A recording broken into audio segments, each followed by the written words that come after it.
ಎಲ್ರಿಗೂ ನಮಸ್ಕಾರ. ನಾನು ಡಾಕ್ಟರ್ ಅರ್ಪಿತಾ ಲೋಕೇಶ್. ನಾನು ನಿಮ್ಮ ಆಯುರ್ವೇದ ವೈದ್ಯೆ. ಇವತ್ತು ನಾನು ಮಾತಾಡ್ತಿರುವಂತಹ ವಿಷಯ ಮನಸ್ಸಿನ ಆರೋಗ್ಯ ಮತ್ತು ಆಯುರ್ವೇದದ ದಿನಚರಿ ಅಂದರೆ ಏನು? ನಾವು ದಿನನಿತ್ಯ ಮಾಡಬೇಕಾದಂತಹ ಕೆಲವು ಕ್ರಿಯೆಗಳು, ಕರ್ಮಗಳು. ಸೊ ಹಲವಾರು ದಿನಚರಿಗಳಿದೆ ಆಯುರ್ವೇದದ ಪ್ರಕಾರ ನಮ್ಮ ಆರೋಗ್ಯ ವೃದ್ಧಿ ಮಾಡ್ಕೊಳ್ಳೋಕ್ಕೆ. ಅದರಲ್ಲಿ ನಾನು ಒಂದು 5 ದಿನಚರಿನ ನಾನು ಈ ಎಪಿಸೋಡಲ್ಲಿ ನಿಮಗೆ ತಿಳಿಸ್ಕೊಡ್ತೀನಿ. ಯಾವುದು ನಮ್ಮ ಮಾನಸಿಕ ಒತ್ತಡಕ್ಕೂ ಕೂಡ ಹೆಲ್ಪ್ ಮಾಡಬಹುದಾದಂತಹ ಕೆಲವು ದಿನಚರಿ ಬಗ್ಗೆ ನಾವಿವತ್ತು ನೋಡೋಣ. ಮೊದಲನೇದಾಗಿ ಅಭ್ಯಂಗ ಅನ್ನೋದು ತುಂಬಾ ಮುಖ್ಯ. ಅದು ಪ್ರತಿನಿತ್ಯ ಮಾಡೋದು ದೇಹಕ್ಕೆ ಅಲ್ಲದೆ ಮನಸ್ಸಿಗೂ ಕೂಡ ತುಂಬಾ ಒಳ್ಳೆಯದು. ಸ್ಪೆಷಲಿ ನಮ್ಮ ಶಿರಸ್ಸಿಗೆ, ನಮ್ಮ ತಲೆಗೆ, ನಮ್ಮ ಶ್ರವಣ ಅಂದರೆ ನಮ್ಮ ಕಿವಿಗಳಿಗೆ ಹಾಗೆ ಪಾದಕ್ಕೆ ದಿನನಿತ್ಯ ಅಭ್ಯಂಗ ಮಾಡೋದ್ರಿಂದ ಎಷ್ಟೋ ಬ್ರೈನಿಗೆ ನರಿಶ್ಮೆಂಟ್ ಸಿಗುತ್ತೆ, ಎಷ್ಟೋ ಒತ್ತಡ ಕಡಿಮೆ ಆಗುತ್ತೆ. ಸೊ ಅಭ್ಯಂಗವನ್ನು ನಿತ್ಯ ಅಭ್ಯಾಸ ಮಾಡ್ಕೊಳ್ಳೋದು ತುಂಬಾ ಒಳ್ಳೆಯದು ಆರೋಗ್ಯಕ್ಕೆ. ಹಾಗೆ ಎರಡನೇದು ನಸ್ಯ ಅಂದರೆ ಏನು?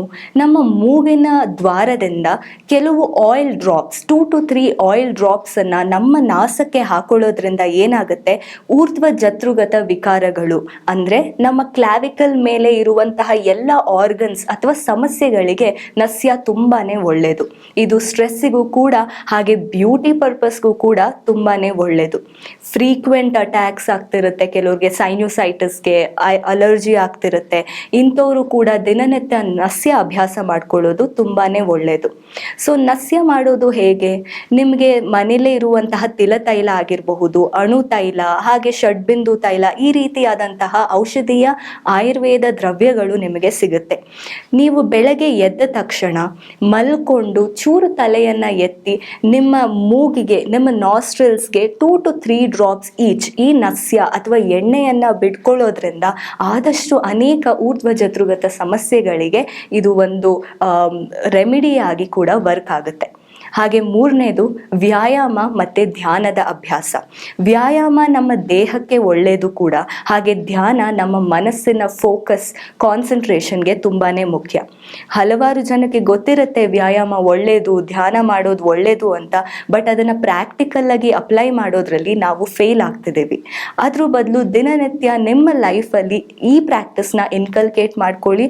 Compulsory at least half an hour ವ್ಯಾಯಾಮಕ್ಕೆ, ಅಟ್ಲೀಸ್ಟ್ 10 minutes ಧ್ಯಾನಕ್ಕೆ ನೀವು ಅರ್ಪಿಸೋದು ತುಂಬಾ ಮುಖ್ಯ. ಹೀಗೆ ಮಾಡೋದ್ರಿಂದ ನಿಮ್ಮ ಓವರ್ ಆಲ್ ಹೆಲ್ತ್ ಇಂಪ್ರೂವ್ ಆಗುತ್ತೆ ಮತ್ತು ಇದು ತುಂಬ ಒಳ್ಳೆಯದು. ಮತ್ತು 4ನೇಯದ್ದು ಜಿಹ್ವ ನಿರ್ಲೇಖನ ಅಂದರೆ ಟಂಗ್ ಕ್ಲೀನಿಂಗ್. ಎಷ್ಟು ಜನ ಬ್ರಷ್ ಮಾಡ್ತಾರೆ, ಒನ್ಸ್ ಟ್ವೈಸ್ ಅ ಡೇ ಮಾಡ್ತಾರೆ, ಆದರೆ ತುಂಬ ಜನ ಟಂಗ್ ಕ್ಲೀನಿಂಗನ್ನು ಇಗ್ನೋರ್ ಮಾಡ್ತಾರೆ. ಅದು ಹೇಗೆ ಟಂಗ್ ಕ್ಲೀನಿಂಗ್ ಅನ್ನೋದು ಮನಸ್ಸಿಗೆ ಸಂಬಂಧಪಡುತ್ತೆ, how is it going to help ಅಂತ ಕೇಳಿದ್ರೆ, ನಾವು ಟಂಗ್ ಕ್ಲೀನ್ ಮಾಡ್ಕೊಳ್ಳೋದ್ರಿಂದ ಆಟೋಮ್ಯಾಟಿಕ್ ನಮ್ಮ ಡೈಜೆಷನ್ ಅಥವಾ ಗಟ್ ಹೆಲ್ತ್ ಇಂಪ್ರೂವ್ ಆಗುತ್ತೆ. ನಮ್ಮ ಗಟ್ ಹೆಲ್ತ್ ಇಂಪ್ರೂವ್ ಆಗಿದ್ದೇ ನಮ್ಮ ಮನಸ್ಸಿಗೂ ಕೂಡ ಎಷ್ಟೋ ರಿಲೀಫ್ ಆಗುತ್ತೆ. ಅದು ನಮ್ಮ ಮೈಂಡ್ ಗಟ್ ಆಕ್ಸಿಸ್. ಯಾವಾಗ ನಮ್ಮ ಗಟ್ ಬಗ್ಗೆ, ನಮ್ಮ ಜೀರ್ಣಕ್ರಿಯೆಯ ಬಗ್ಗೆ ನಾವು ಹೆಚ್ಚು ಕಾನ್ಸಂಟ್ರೇಟ್ ಮಾಡಿ ಚೆನ್ನಾಗಿ ನೋಡ್ಕೋತೀವೋ, ಮಾನಸಿಕ ಒತ್ತಡಗಳು ಅದು ಕೂಡ ಆಟೋಮ್ಯಾಟಿಕ್ ಕಡಿಮೆ ಆಗುತ್ತೆ. ಸೊ ಟಂಗ್ ಕ್ಲೀನಿಂಗ್, ಜಿಹ್ವ ನಿರ್ಲೇಖನವನ್ನು ನಾವು ಯಾರು ನಿರ್ಲಕ್ಷಿಸಬಾರ್ದು. ನಮ್ಮ ದಿನಚರಿಯಲ್ಲಿ ಅದನ್ನು ಅಳವಡಿಸ್ಕೊಳ್ಳೋದು ತುಂಬಾ ಮುಖ್ಯ. ಮತ್ತು 5ನೇಯದ್ದು ಇಂದ್ರಿಯ ನಿಗ್ರಹ ಅಥವಾ ಸದ್ವೃತ್ತ. ನಮ್ಮ ಇಂದ್ರಿಯಗಳನ್ನು ನಾವು ಕಂಟ್ರೋಲಲ್ಲಿ ಇಟ್ಕೊಳ್ಳೋದು ಯಾವಾಗಲೂ ಒಳ್ಳೆಯದೇ. ಎಷ್ಟೋ ಸಲ ನಾವು ಮಾಡ್ತಿರೋದು ತಪ್ಪು ಅಂತ ಗೊತ್ತಿರುತ್ತೆ. ಎಷ್ಟೋ ಸಲ, ಕೆಲವೊಂದು ಸಲ ನಮಗೆ ಗೊತ್ತಿಲ್ಲದಲೇ ಏನಾದರೂ ಒಂದು ಪ್ರಾಬ್ಲಮ್ ಆಗೋದು, ಒಂದು ಅಡಿಕ್ಷನ್ನ ಬಿಲ್ಡ್ ಮಾಡ್ಕೊಳ್ಳೋದು, ಅಥವಾ ಎಕ್ಸೆಸಿವ್ ಯೂಸ್ ಆಫ್ ಇಂದ್ರಿಯಾಸ್ ಅಂದರೆ ಜಾಸ್ತಿ ಫೋನ್ ನೋಡೋದು ಅಥವಾ ಹೈ ವಾಲ್ಯೂಮಲ್ಲಿ ಸಾಂಗ್ಸ್ ಕೇಳೋದು, ಇದು ಎಲ್ಲವೂ ಕೂಡ ಇಂದ್ರಿಯಗಳಿಗೆ ಹಾನಿ ಮಾಡುತ್ತೆ. ಹಾಗೆ ಸದ್ವೃತ್ತ, ಒಳ್ಳೆಯ ಅಭ್ಯಾಸಗಳು, ಒಳ್ಳೆಯ ರಿಲೇಷನ್ಶಿಪ್ಸ್ನ ನಮ್ಮ ಸುತ್ತ ನಮ್ಮೊಂದಿಗೆ ನಾವು ಫಾರ್ಮ್ ಮಾಡ್ಕೊಳ್ಳೋದು ಕೂಡ ಮಾನಸಿಕ ಆರೋಗ್ಯಕ್ಕೆ ತುಂಬಾ ಮುಖ್ಯ. ಸೊ ಈ ರೀತಿಯಾದಂತಹ ಆಯುರ್ವೇದ ದಿನಚರಿ ನಮ್ಮ ಮಾನಸಿಕ ಆರೋಗ್ಯಕ್ಕೆ ತುಂಬಾ ಮುಖ್ಯ. ಇವು ಯಾವುದೂ ತುಂಬ ಕಷ್ಟನೂ ಅಲ್ಲ, ತುಂಬ ಸುಲಭವಾಗಿ ಮಾಡಬಹುದಂತಾದ ಪ್ರಾಕ್ಟೀಸ್ಗಳು, ನಮ್ಮ ದಿನಚರಿಯಲ್ಲಿ ನಾವು ಅಳವಡಿಸ್ಕೋಬಹುದಾದಂತಹ ಅಭ್ಯಾಸಗಳು. ಸೊ ಇದನ್ನು ನೀವು ಫಾಲೋ ಮಾಡ್ತೀರಾ ಅಂತ ಹೇಳ್ತಾ ಮುಂದಿನ ಎಪಿಸೋಡಲ್ಲಿ ಸಿಗೋಣ. ನಮಸ್ಕಾರ.